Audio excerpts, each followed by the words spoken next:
formule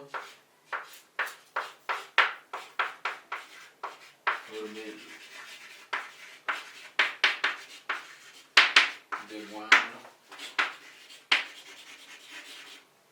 formule de la petite, nous allons voir d'abord la formule de moindre, la formule donc de moindre. Alors, on dit soit Z un nombre complexe de module R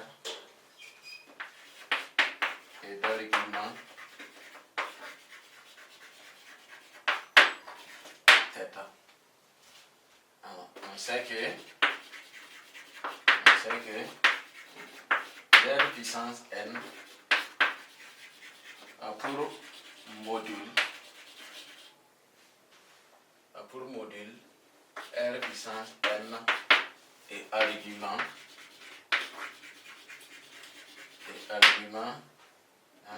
n θ.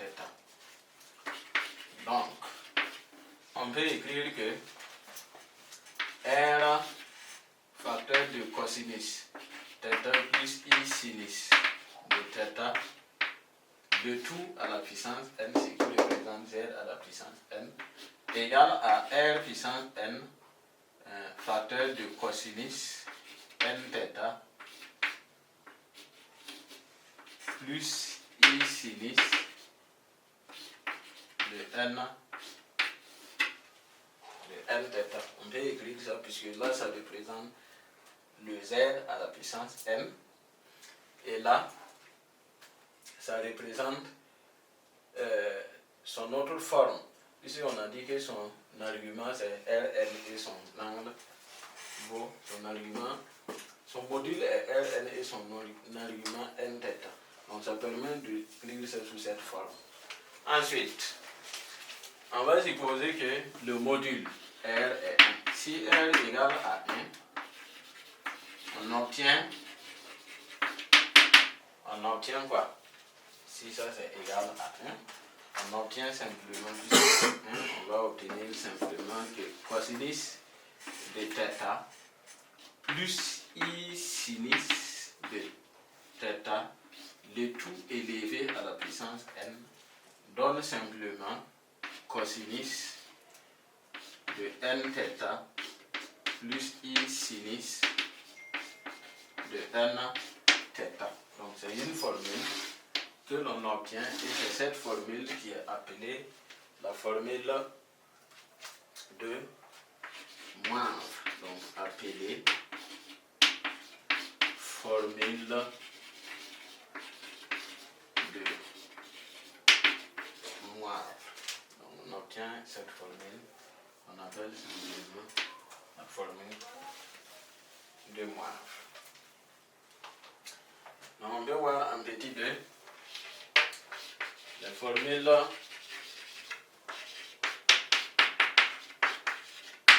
de l'heure. Petit 2, la formule de l'heure. Alors, on avait vu que Z plus Z bar égale à 2 fois la partie réelle de Z dans le grand 1. Donc, à partir de ça, on va établir, et on a vu aussi que Z moins Z bar égale à 2i multiplié par la partie imaginaire de Z. Donc, à partir de ces deux propriétés-là, on établit tout simplement la formule de moindre. On obtient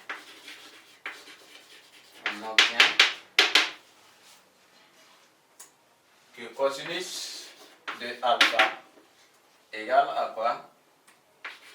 R exponentielle de I θ plus R exponentielle de moins I θ sur 2 et sinus, je dis, donc ici il faut que je mette θ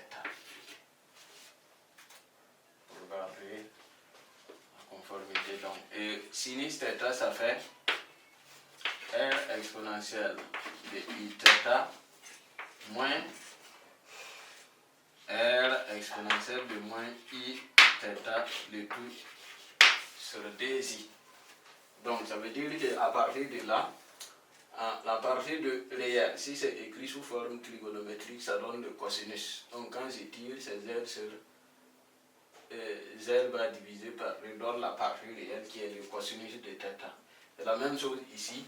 Z sur z moins z bar égale à 2i in de z. Ça veut dire que in de z est le sinus. Donc si je tire le sinus, je trouve z moins z bar sur di. Et on a vu si z est écrit sous la forme de R exponentielle I θ, z bar ça fait R exponentielle de moins I θ. Donc on retrouve ces formules. Maintenant si R égale à 1, si le nombre complexe est de module 1, on obtient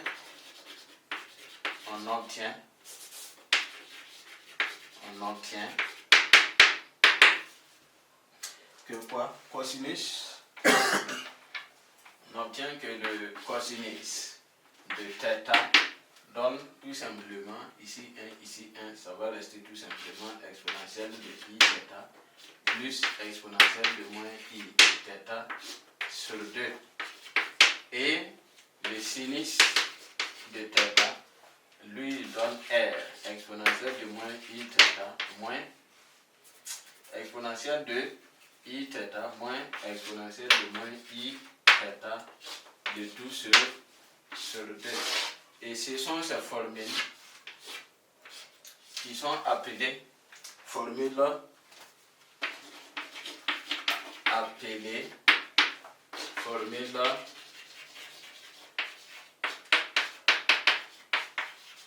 de l'air tout simplement. Donc, plus tard, on va voir comment utiliser ces deux formules-là au niveau donc des exercices. Voilà. Donc, après la formule de Moivre et celle de l'air, on peut passer au point suivant. Mais avant, un petit vocabulaire.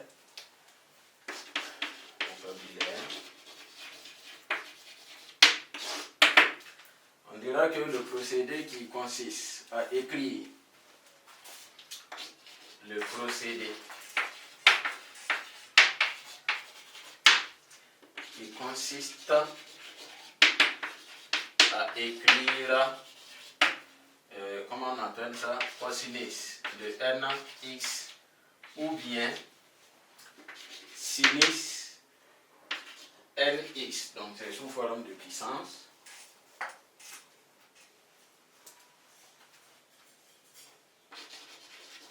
Sous forme linéaire est appelé dit le procédé d'idéalisation. Donc, d'idéalisation. Donc, ça permet en réalité, on peut quitter la puissance là pour venir à des formes simples où il n'y a pas de puissance qui s'appelle linéarisation. En fait, ça utilise les formules de Moivre et de l'air que nous allons voir en exercice. Donc, après les formules de Moivre et de l'air, on peut passer au grand point suivant pour voir une autre interprétation d'un nombre complexe.